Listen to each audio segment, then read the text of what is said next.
महाड येथील ऐतिहासिक चवदार तळ्याच्या सुशोभीकरणासाठी राज्य सरकारकडून 55 कोटी रुपयांची तरतूद करण्यात आली आहे।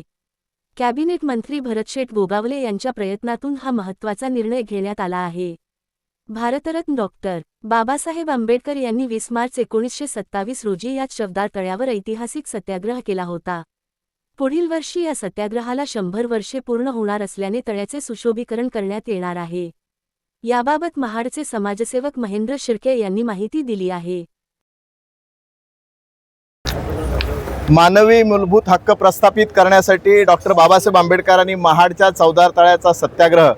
20 मार्च 1927 रोजी याच चवदार तळ्यावर केला आणि त्या घटनेला आज 99 वर्ष पूर्ण होत आहेत। पुढच्या वर्षी 100वा वर्धापन दिन या ठिकाणी संपन्न होणार आहे आणि हे औचित्य साधून चवदार तळ्याचं जे पाणी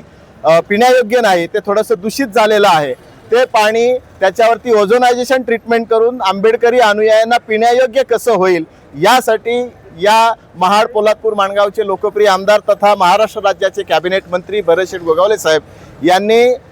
मंत्रीपदाची शपथ घेतल्यापासून ते आत्तापर्यंत फार मोठे प्रयत्न केलेले, त्याचे साक्षीदार आम्ही सर्व मंडळी आहोत। शपथविधी मला वाटतं डिसेंबरमध्ये झाला, 15-16 डिसेंबरला, आणि अधिवेशन नागपूर ठिकाणी झाल्यानंतर पहिली मीटिंग जर कोणत्या विषयावर लावली असेल तर सन्माननीय भरतशेठ गोगावले साहेबांनी पहिली मीटिंग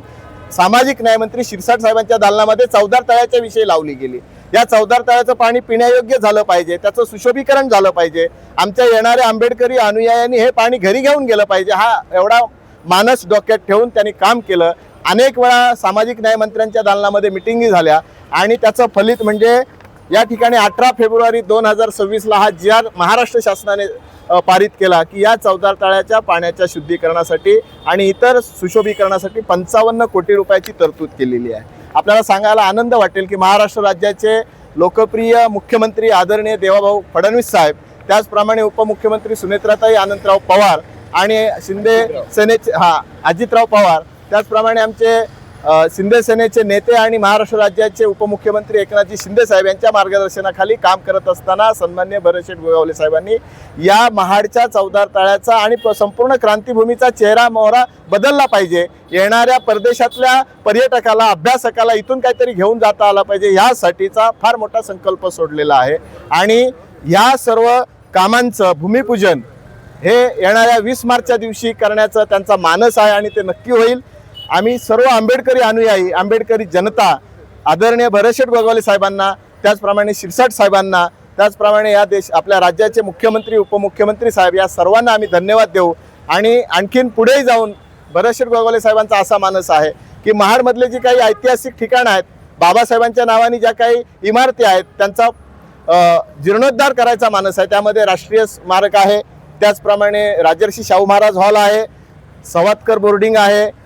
रमाबाई आंबेडकर विहार आहे आणि ह्या महाड शहरातले सर्व रस्ते चकाचक कसे होतील आणि या शहराचं ऐतिहासिक नाव या ठिकाणी रायगडावर छत्रपती शिवाजी महाराजांची राजधानी आहे। आमचे आमदार साहेब नेहमी बोलत असतात की मी भाग्यवान आमदार आहे, 288 मधला मी एकमेव भाग्यवान आमदार आहे की माझ्या मतदारसंघामध्ये छत्रपती शिवाजी महाराजांची राजधानी येते, माझ्या मतदारसंघामध्ये चवदार तळे येतं, माझ्या मतदारसंघामध्ये तानाजी मालुसरे साहेब मालुसरे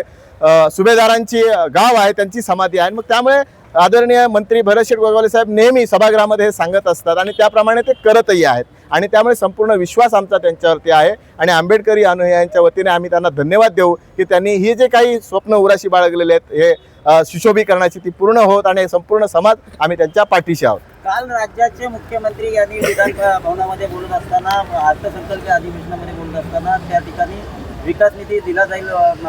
या ठिकाणी या कार्यक्रमासाठी असं बोललं, मात्र कुठेतरी सोशल मीडियावरती तटकरे साहेबांची एक पोस्ट मिळते आणि त्याच्या ठिकाणी ते श्रेय पूर्ण ते घेतल्याचं दिसत आहे, कसं वाटतंय? सन्माननीय मुख्यमंत्री साहेबांकडे अर्थ खातं देखील आहे आणि आपण जर कालचा बजेट पाहिला तर तो सर्वसामान्य लोकांच्या विचाराचा त्यांना प्राधान्य देणारं बजेट आहे आणि त्यामुळे या चवदार तळ्याच्या कामासाठी कोणत्याही प्रकारचा निधी कमी पडू नये यासाठी त्यांनी बजेटमध्येच तरतूद केलेली आहे आणि आपण जर बजेट वाचला तर आपल्याला ते लक्षात येईल